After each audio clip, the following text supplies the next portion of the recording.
Enfin, après des mois de procrastination et de réflexion, je lance enfin mon building public. À la base, je devais le commencer au lancement de mon SaaS, mais je me suis dit que je devrais plutôt me concentrer sur construire quelque chose de potable qui marche, et ensuite si ça marche, pourquoi pas lancer ma petite série de building public. Donc c'est le premier épisode de, j'espère, une longue série.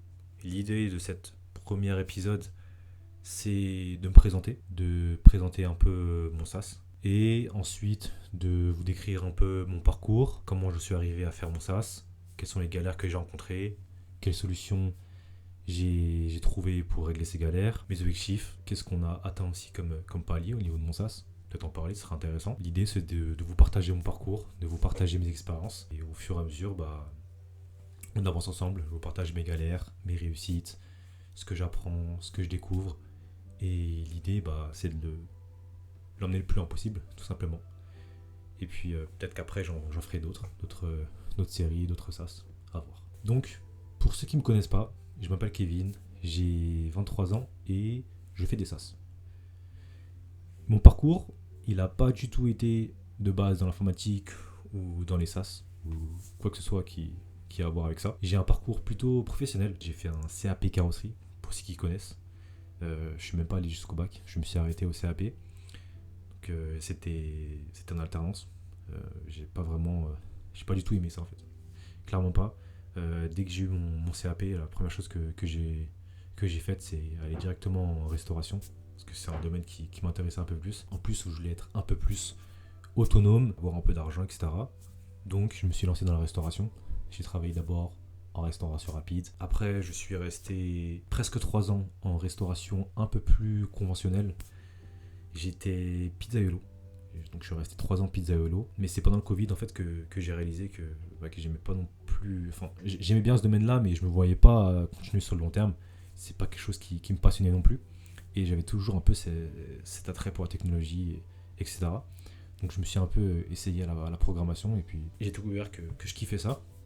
Et je me suis dit, ok, pourquoi pas se lancer là-dedans. J'ai foncé tête baissée et j'ai commencé par une formation chez Open Classrooms, pour ceux qui connaissent. En gros, c'est une formation de 6 mois où tu apprends toutes les bases du développement front-end et back-end. Il y a des projets qu'ensuite tu présentes à un professionnel. Et une fois que tu as validé tous les paliers, tous les projets, tu as ton diplôme, qui est comme un bac plus 2 du coup. Ensuite, je voulais pas m'arrêter là et foncer tête baissée dans le monde du travail. Je me suis dit, ok, pourquoi pas me perfectionner, si on peut dire ça. Donc j'ai commencé un bachelor en développement full stack.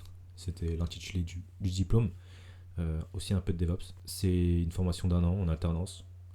J'ai réussi à la dernière minute de trouver un poste de développeur front-end en alternance chez une entreprise qui m'a fait confiance. Ok, donc pour reprendre, je disais que j'ai trouvé un poste de développeur front-end dans une entreprise qui m'a fait confiance. Donc j'ai fait 1 an là-bas, tout s'est bien passé, j'ai pas mal appris. En parallèle, je faisais des petits projets à côté, ici et là. C'était super, j'ai eu des bons profs, des personnes intéressantes que j'ai rencontrées. C'était une bonne expérience. Ensuite, je voulais même pas encore m'arrêter là parce que il y avait un domaine qui m'intéressait, c'était la blockchain. En fait, tout ce qui est développement blockchain. C'est un peu pour ça que je me suis lancé dans le développement web du coup. Et j'ai commencé une formation à l'ESJ, pour ceux qui connaissent. En gros, c'est un truc vraiment spécialisé développement blockchain. Pour être honnête, je crois que j'ai fait 6 mois là-bas. En fait, j'étais aussi dans l'alternance. J'étais développeur full stack. En fait, ce qui s'est passé en parallèle, c'est qu'un ami à moi, qui est youtubeur, qui voulait traduire ses chaînes YouTube, plutôt ses vidéos, il savait pas comment faire. Il n'y avait pas d'outil à ce moment-là et qu'il faisait vraiment bien. Il m'a dit, Kevin, je sais que tu dev et tout, je sais que t'es un peu chaud. Est-ce que tu pourrais pas me faire un truc comme ça, automatiser un petit truc, un petit script, histoire de traduire mes vidéos et d'avoir un bon résultat à la fin? Parce que lui, il le faisait vraiment manuellement et c'était une usine à gaz, c'était un cauchemar. Et toutes les solutions qu'il y avait, elles étaient ultra chères. Et il m'a dit, Kevin, est-ce que tu peux me faire un petit truc? Et j'ai dit, ok, vas-y, je vais tester. Et quelques semaines plus tard, je crois, je lui présente un truc, mais sans interface, hein, c'était juste via mon terminal. En gros, j'entrais une vidéo et ça ressortait la vidéo traduite. Et bon, il y avait plein de bugs et tout, mais il a kiffé l'idée. Et de fil en aiguille, il m'a dit, vas-y Kevin, viens, on s'associe. Moi, je connais un peu le YouTube game, je connais un peu le marketing, etc. Moi, je gère toute la partie marketing, toi, tu gères toute la partie dev. Et voilà, on s'associe comme ça, on est à deux et on va plus vite. Et j'ai dit ok, vas-y, bah c'est parti. Hein. Du coup, on s'est associé sur le projet. J'ai commencé à vraiment dev le truc, à avoir un truc stable, assez bien. Dès que j'avais le back-end, donc l'API qui était prête, je me suis lancé sur le front-end, qui était du gros pain quand même, ce front-end là. Je l'ai dev pendant plusieurs mois. Et c'est en mai que j'ai lancé, officiellement. On va dire que le jour où j'ai mis sur Product Hunt, pour ceux qui ne connaissent pas Product Hunt, en gros c'est une plateforme américaine, si je ne me trompe pas, où tu peux lancer ta startup. Donc ça, en fait, tout le monde fait ça.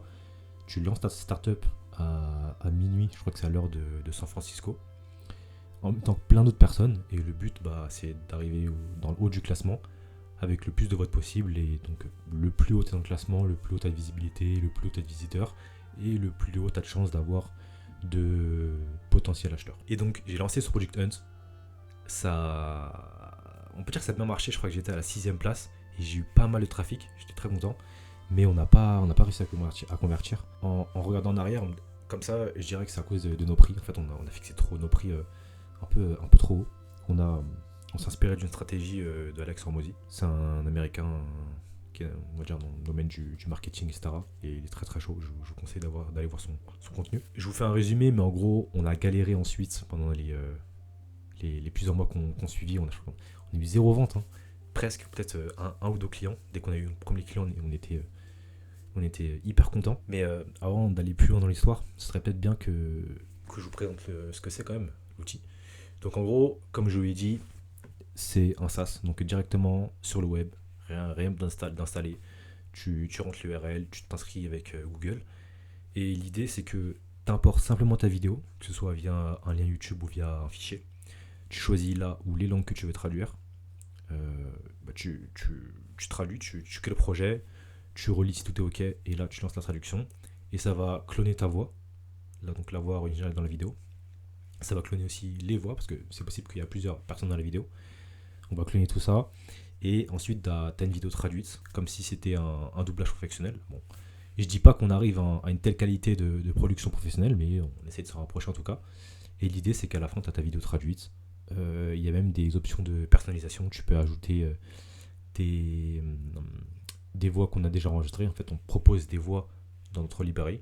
Et grâce à ça, tu peux avoir la vidéo pour 5 fois moins cher en termes de token. Parce que nous, on utilise un système de token. C'est en gros un peu le système monétaire de l'application, qui s'appelle VoiceChip. On propose aussi une option, par exemple, pour enregistrer ta propre voix ou la voix de quelqu'un d'autre et ensuite la réutiliser dans le projet et du coup traduire ta vidéo avec. On a diverses options de personnalisation qui sont vraiment cool. Je pense que c'est surtout ça qui un peu nous différencie de la concurrence. Et on réduit drastiquement les coûts si tu choisis de ne pas cloner ta voix, parce que c'est ça qui nous coûte le plus cher. Mais tu peux réduire les coûts, comme je viens de le dire, en choisissant notre librairie de voix. Aussi faire le lip sync, qui est pour l'instant en bêta.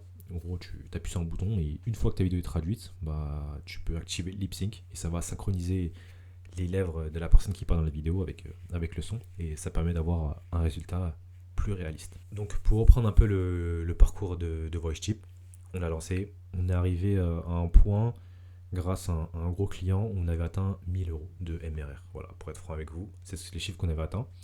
Et ça continue à grossir petit à petit. Et là, récemment, parce qu'en fait, je vous l'ai pas dit, mais lui, ce qu'il faisait côté marketing, mon associé, c'est qu'on faisait tout en full organique. On n'avait pas d'argent pour les pubs, on n'avait pas d'argent à mettre dans les pubs Facebook ou Google ou quoi que ce soit. Du coup, on s'est dit, on fait en full organique. On va créer une chaîne YouTube, on fait des tutoriels. En tout cas, lui, il va s'en occuper, il a fait des tutoriels. On a fait des shorts, des posts sur Insta, etc. Au début, ça n'a pas trop marché, ça met du temps à décoller. Mais ensuite, petit à petit, on a réussi à avoir de l'attraction. En plus, du coup, on a réussi à avoir un bon SEO. Donc, on avait du trafic via Google et du trafic via YouTube. Et tous nos clients venaient de là principalement. Et grâce à ça, on a réussi à dégoter un gros client qui a pris un abonnement annuel à moins 50%. Donc, ça faisait à peu près 12 000 €. C'était énorme. J'étais archi content parce que c'était une grosse step. On a pu enfin créer l'entreprise officiellement, donc créer une SAS, puis investir un peu dans le design, refaire le logo, etc. Et j'ai pu même embauché entre guillemets un ami à moi, développeur, pour m'aider un peu sur la partie front-end. C'est ça qui nous a permis un peu de, pas de décoller parce que c'est encore très récent, mais grâce à ça, on va pouvoir commencer à faire de la pub, recruter des personnes peut-être même, à voir après si ça continue de bien marcher. Mais là, je vous ai vraiment épargné toute la partie galère de la phase de lancement jusqu'à la phase où on signe un gros client. On a vraiment galéré. C'était vraiment pas facile. On a vraiment sous-estimé la difficulté de lancer un SaaS. Pour ceux qui se lancent, les gars, croyez pas que c'est facile. Il y a énormément de concurrence. Si vous vous souvenez un peu la sphère Twitter, c'est pas du tout facile. Il y a des gros noms qui, eux, gagnent énormément grâce à leur SaaS. Mais en fait, faut pas croire que c'est la réalité. La réalité, c'est qu'il y a une énorme partie, donc la face cachée de l'iceberg, où là, il y a des tonnes de gens qui galèrent parce que c'est très concurrentiel. Ça devient de plus en plus facile de lancer un SaaS aujourd'hui grâce à l'IA, grâce aux nouveaux logiciels qui arrivent, notamment grâce à Cursor par exemple. Il y a une grosse partie marketing à pas négliger, parce que certes, vous avez peut-être un bon produit, ce qui était le cas, en tout cas un minimum, j'estime pour nous, en toute modestie, on avait quand même un assez bon produit à ce moment-là, mais on avait vraiment un marketing de merde. On pouvait même pas faire de pub pour tester nos features, nos idées, etc. Donc voilà, c'est une grosse erreur qu'on a faite. On apprend petit à petit, je connecte avec d'autres indie hackers, d'autres développeurs de SaaS, et on apprend petit à petit. Et j'espère qu'on va trouver la bonne stratégie pour faire grossir notre SaaS. On avait même commencé à faire un peu d'affiliation. Ça n'a pas du tout marché.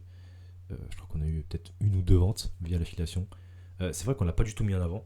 Une autre stratégie qu'il faudrait peut-être faire, qu'on pense à faire, c'est de le mettre beaucoup plus en avant, faire un système, une page beaucoup plus attractive pour les gens qui veulent faire de l'affiliation. Donc clairement l'objectif, vu que là on est à 4 chiffres de MMRR, c'est de le monter à 5.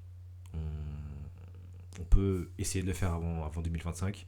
Je vais partager tout ça, l'avancement, etc. Mais c'est vraiment le gros objectif, étant donné que maintenant on a un peu de trésorerie pour faire de la pub. Je suis en train de travailler sur des grosses features qui sont très intéressantes, que la concurrence ne propose pas. J'ai hâte de vous présenter tout ça aussi. C'était vraiment juste la première vidéo, histoire de me mettre un peu dans le thème, de vous présenter un peu l'outil, mon parcours, etc. De partager mon avancement dans les prochaines vidéos, dans les prochains épisodes. Si vous voulez suivre l'aventure, n'hésitez pas à me follow sur Twitter. C'est là que je suis le plus actif. Aussi un peu sur Instagram. N'hésitez pas aussi à regarder mon SaaS, ce que j'ai fait, me dire ce que vous en pensez. Et puis voilà, on se voit bientôt pour un prochain épisode.